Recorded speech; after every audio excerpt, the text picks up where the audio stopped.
Hi, and welcome to Cohen Creative Designs Show. We're supporting you to become the designer of your life by implementing tips and tricks to help you manifest your desires. I'm your host, Christina Cohen, and I'm just a girl from a small town with big dreams. I'm motivated by my family and passions for sharing and creating. My mission is to bring you stories from others who have manifested prosperity in their lives and help you take unapologetic action and create the life you desire. Your life and business transformation begins at Cohen Creative Designs.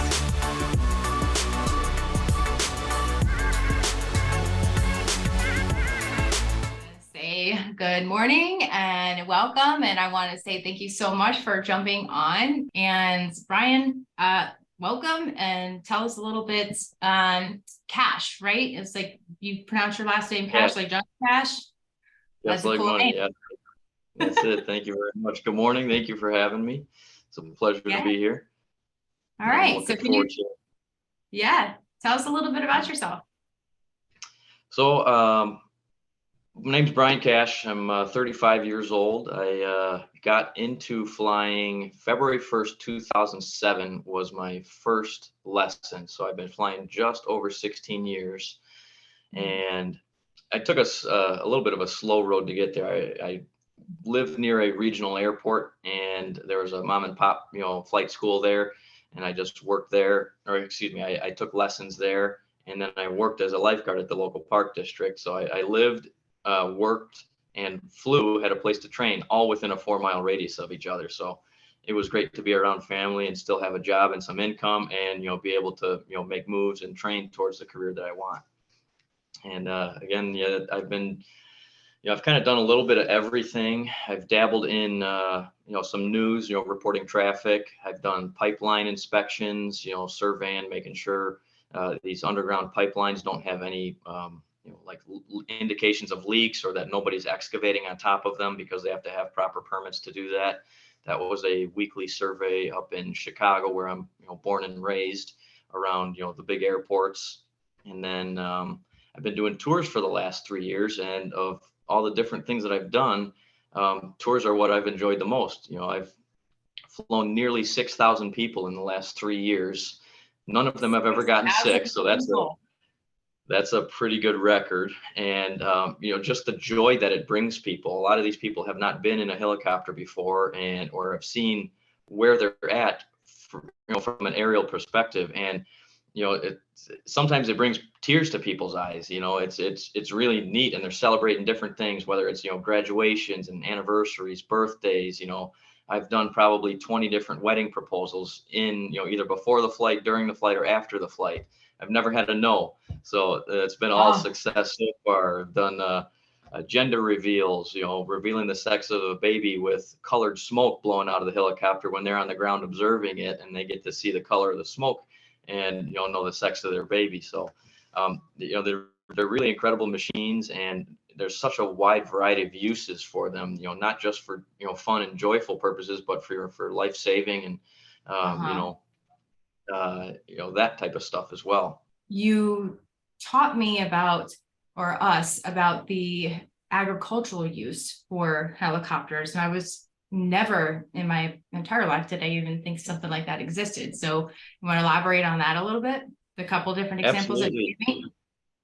So there's a few different sides of the agriculture, flying capabilities, I guess. So the stuff that I've done so far was actually through this mutual friend that introduced us. It's frost control. And in cold environments that don't normally get cold, like here in Florida, if you get a real big cold snap and it gets down to around freezing temperatures, the crops could freeze, and then the entire crop is bad, which is thousands and thousands of dollars for the farmers that have these fields. So what they do is they bring in these helicopters overnight on standby if it gets cold enough. And then if it does get cold enough, you'll go out and you'll hover just back and forth over the fields all night long until the sun comes up and starts heating the temperature up again. But what the helicopter does is the plants give off oxygen, right? And they absorb heat during the day. So there's like a thin, warm layer just above where the crops are. Helicopter hovers right at that level and blows that thin, warm air back down to the crops, and will prevent them from freezing and save the farmer's crops. So I that was had one no thing I did. idea. What are some of the other, let's say, like some of the other benefits that a helicopter would essentially be able to do opposed to a plane? So I'll start this with a quote that I've talked about at other career days, and it's from Igor Sikorsky, who designed the first mass production helicopter in 1931. He said, if you are in trouble anywhere in the world, an airplane can fly over and drop flowers, but a helicopter can land and save your life. And that really resonated with me just because of the capability of them. It's the ultimate all-terrain vehicle. There's a helicopter out there that summited, landed on the peak of Mount Everest at 29,000 some feet. You know, you can't take an airplane up there and set it down. You know, a helicopter, you can land in pretty much all environments as long as you have the space for the blades to clear. But, you know, you've seen them with medevac stuff, you know, landing in the middle of interstates and roadways, and, you know, they direct traffic around it. And that's how to get, if, you know, they send the helicopter, if it's going to make the life saving difference over taking an ambulance the slower route. You know, if it's going to preserve the life, keep that person alive, they'll send the helicopter and get them to the airport, you know, the hospital in you know, a matter of a couple of minutes, as opposed to following traffic and roads, you know. And, you know, they can get, you know, there's researchers down here in Florida that get flown out to the Everglades, and they have pontoons on these helicopters that they land in the swamps. So these researchers can go out and do water samples and, you know, animal counts and vegetation surveys. You know, you can literally take a helicopter almost anywhere. I must say, and obviously I don't have the experience of flying in anything else because that was my first flight, but it was very comfortable. Yeah. It didn't really feel like anything super tight, and obviously for somebody who has like height issues, I felt very fine. It was not, I wasn't sure exactly what to expect. Perhaps, you know, when I would witness how they would move and hover, and, you know, the way that they could tilt, and, you know, I'm sure you could be a little bit more more aggressive on the flying, you know, techniques, but I felt so comfortable. Everything was a very smooth glide.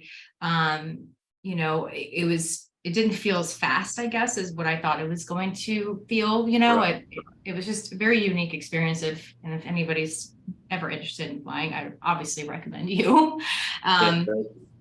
No, so I feel like it says a lot. It says a lot of how talented you are with, you know, flying these impressive machines. Thank you. Yeah. I want to ask you, could you describe yourself in 3 words? I would probably say dedicated. This has been a passion of mine since I was, you know, probably just after walking. And if you ask my parents when they knew that I was going to be a pilot, it was probably when I was, I don't know, in grade school, and they saw me wearing a blanket as a cape and walking across the beam on our swing set in the backyard on the top of it, balancing. They knew I was supposed to fly at that time. My parents used to take my brothers and I to a little local remote control flying field, and we'd see all the radio controlled airplanes and helicopter toys flying around. And I think that's where I kind of got the seed planted in my mind that, yeah, this looks fun. Maybe I'd like to do that someday. And then, you know, as it progressed, we grew up near a regional airport, and they built a restaurant there that overlooked the runway. And, you know, I was always begging to go to the restaurant where the tables were so I could see the planes and helicopters taking off. And then this same regional airport had all of Chicago's local news helicopters based there. And we passed the airport on the way to and from school in the mornings. And in the mornings, we'd see the helicopters either taking off or landing from the morning rush hour traffic report. And I was like, oh, that looks cool. And then same thing in the afternoons on our way home from school, they'd be going out for the evening rush hour.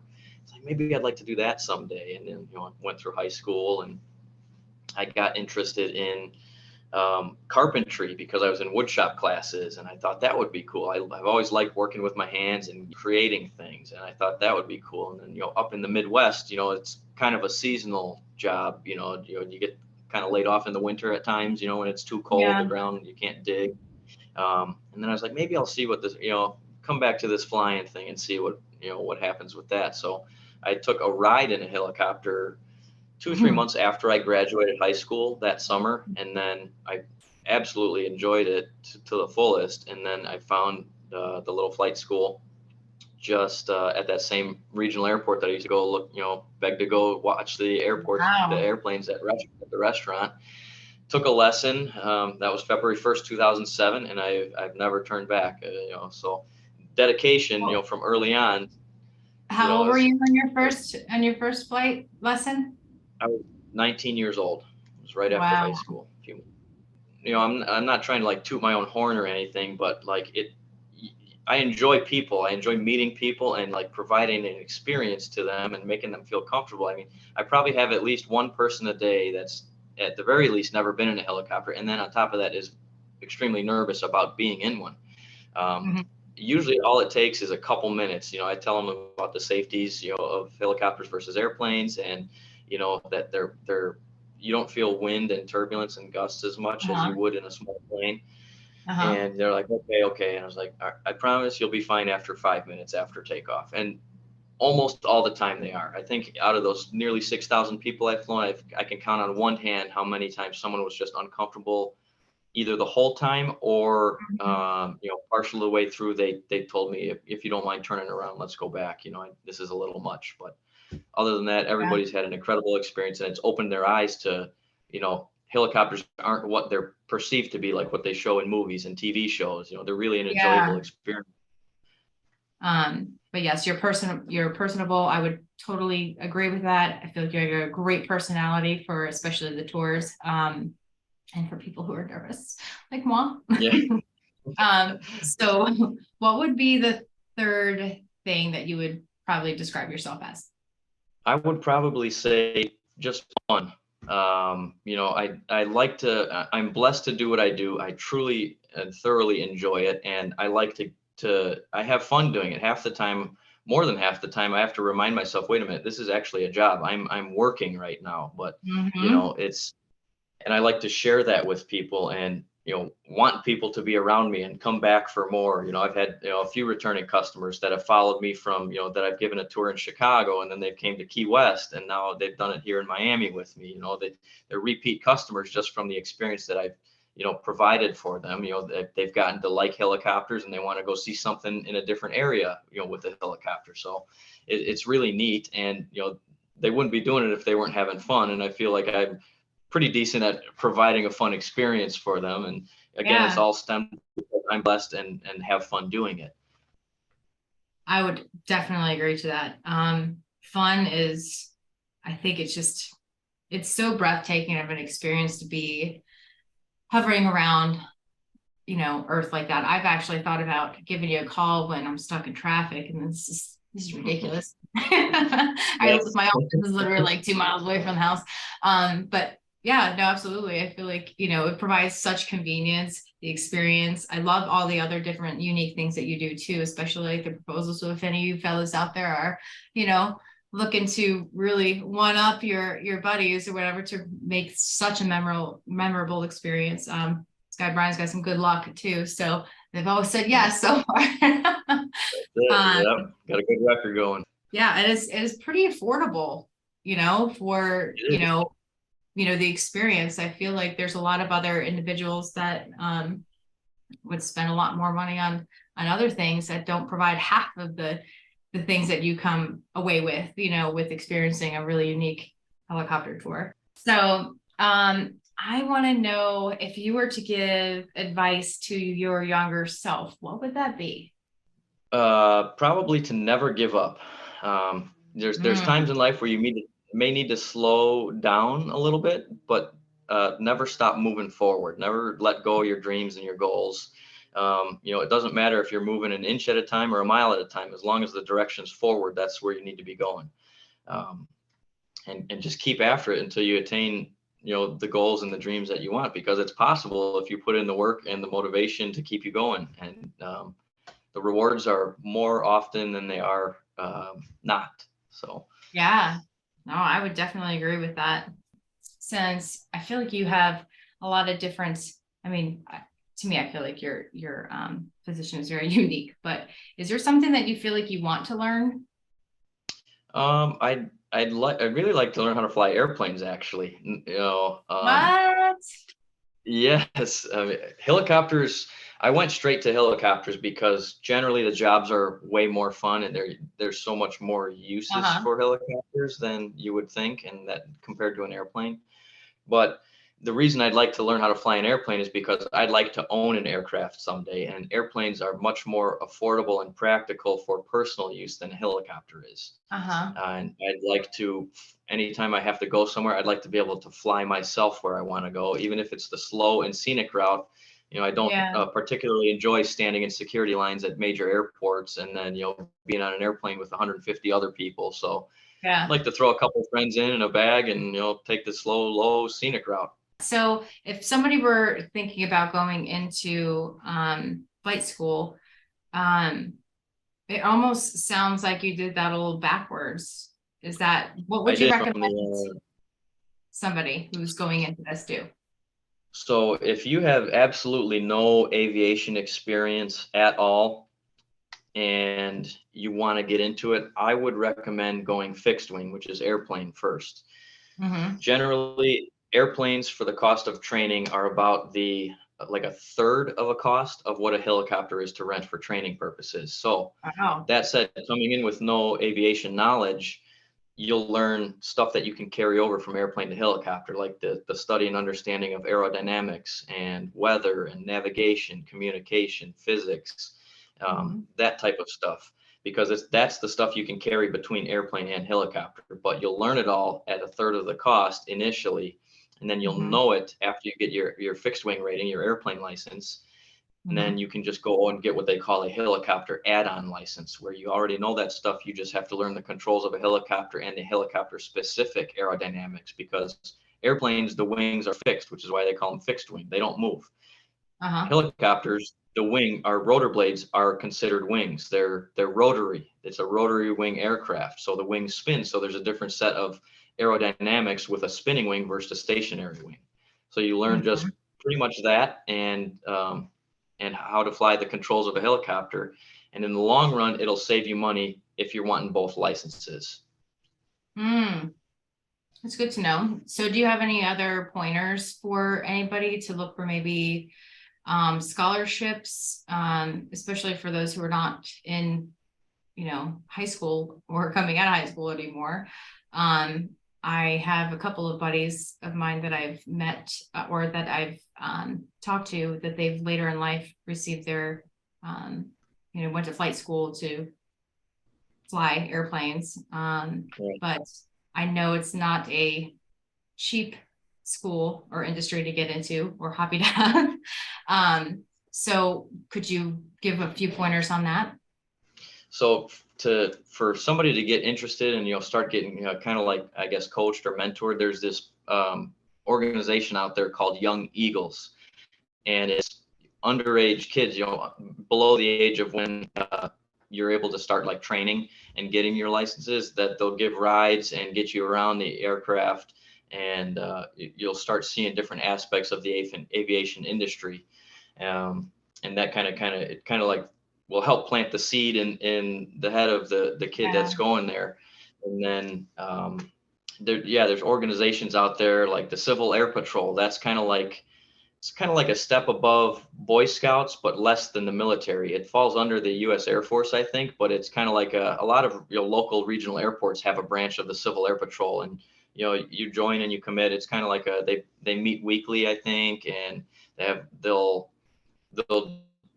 help like marshal and park aircraft at different air shows and stuff like that. And they also provide rental aircraft at some of these locations as well, and that you can kind of train with like a commitment to them a little bit, and then get your licenses eventually. Mm-hmm. And then if you want to pursue and take it the next step, you can join the military after that, which is kind of one of the common routes to getting a license to fly aircraft, whether it be airplane or Right. helicopter, is joining the military, because it's no cost out of your pocket. You actually get paid to do it. Mm-hmm. But the thing with that is you have a several year commitment to the military to do Mm-hmm. that, which can be, and it's changed and evolved over the years. I talked to a recent Army Black Hawk pilot, and many years ago, I think it was like a 4-year commitment, and then it went to 6, and now it's a 10-year commitment to be a helicopter pilot in the Army, which is, I Wow. mean, that's a lot for some people if they had plans past, 3-4 years. But right. at the same time, you know, if that's for you, you're patriotic, you love the country. I mean, you're literally serving the country, and you're Mhm. backing up the guys that have the boots on the ground. You know, you're Yeah. aerial support for them. You know, so that can be very rewarding. You know, definitely hazardous depending on where you go, but Right. you know, it's a rewarding career and it's fulfilling. How about somebody inspiring? Who would you like to meet? I think some of the guys that I've wanted to meet have they're long past aviators now. They've moved, passed away. Yeah. But one that's still alive that I would like to meet is Captain Chelsea Sullenberger, who Sully, who landed the airline after dual engine failure after birds went into both engines and landed on the Hudson River. I think it was back in 2009. Yeah. But all pilots, crew, and passengers survived a water landing in an airliner, which is extremely impressive and regarded as a miracle, honestly. And I think he's actually got a book out that Absolutely. I'm looking at reading. But Yeah. I think it would be real cool to shake his hand someday. Absolutely. No, I remember that. Yeah, And through all the times that you fly, I mean, obviously that's everybody's worst case, worst fear of, you know, uh, of obviously engine failure or something just happening, and obviously having the faith to be able to land to that degree. But yeah, zero fatalities. I think it was like what you said, a miracle. So how about a few highlights? I want to hear a couple more stories because I think this is just very interesting. How about like the moment you knew you were flying a helicopter was something that you wanted to do? And that was, what you described before, like your very first flight as a kid, and how about your very first solo flight? very first solo flight was I don't remember the day, but it was July of 2008, and Mm-hmm. it's kind of common for an instructor to never tell you when you're going to solo. You'll go out and you'll fly a couple patterns around the airport, and they'll tell Mm-hmm. you to land, and then all of a sudden they open the door and they take their headset off and they get out and they said, all right, go do that again, but without me. And it's like, it's shocking and nerve wracking at the same time, because oh my gosh, the guy that's been teaching me how to do this is not sitting next to me right now. But You're like, when they get to that point, they're obviously confident enough in what they've taught you and your ability and how you've performed with them to go out and do it alone. So that was when I was able to do that and bring the helicopter back safely and walk away from it. That was when I knew. I was like, okay, yeah, I can do this. I see myself doing this. This is pretty cool. So how did you that feel would after probably you be. got? How did you feel after you got back and you're on the ground? You're like, oh my god, I can't believe I just did that. Like the Can't sense believe I of just did that. I gratitude felt and like I was on. pride and Yeah, I was. My smile was ear to ear, and what my flight instructor did was he had called my family ahead of time, and he had them actually waiting in the airport restaurant I talked about a few minutes ago. oh, And once he got out and sent me off, he went upstairs and grabbed them out of the restaurant and brought them down out onto the ramp where the other aircraft were parked, and oh, they watched me take off and land. And he took pictures of them standing behind them but looking towards where I was at the helicopter as I was landing, and they're just seeing my family look at me with it in a helicopter by myself was really I don't know, it was like heartwarming, I guess you could say. It was really a cool, prideful moment. I was very yeah. proud at that time. So Well, it's good to feel that kind of support from your family. And yeah, now, it did you was. know that you didn't know that they were going to be there until after you're already Not up at in the all. air? Okay, because I was like, that might make me a little bit more nervous. So I think you played that out very well. Is that common? Because I feel like that's very, very intimately, like I think above it and can be beyond. a lot of times they will surprise you with the solo flight, and then it's also pretty common that they'll arrange your significant other or your family to be there to observe it, and come congratulate you after you That's very finish and shut heartwarming. down. I love Yeah, that story. That's yeah, it really was cool. pretty cool. All right, so I'm gonna ask you what myths there are about helicopters, and see if you can just squash them, debunk them, or answer hard questions about them. All right. So the most common misconception about helicopter is that if there's an engine failure, the blades just stop and you fall out of the sky, which can happen if you don't recognize what's happening and react within a couple seconds. But there's a procedure called an auto rotation, which is there's a gear, a part in the helicopter that disconnects the rotor system from the engine in the event of an engine failure. The engine will be stopped at that point because it failed, but the rotors can still spin. And what you do is you take the pitch out of the rotors, and that takes the resistance off the blades. The blades will still spin at speed, and you just kind of milk it with one of the controls, keeping them in an acceptable range. And all that happens is the airflow changes, because during normal powered flight with the engine, the air comes through the top of the rotor blades and gets blown down, creating your lift to pick you up off the ground. And then once you're flying forward, it's thrust. When the engine failures, the airflow changes and the air comes up through the bottom of the rotor. So it's essentially a huge air cushion between the ground and however high you are.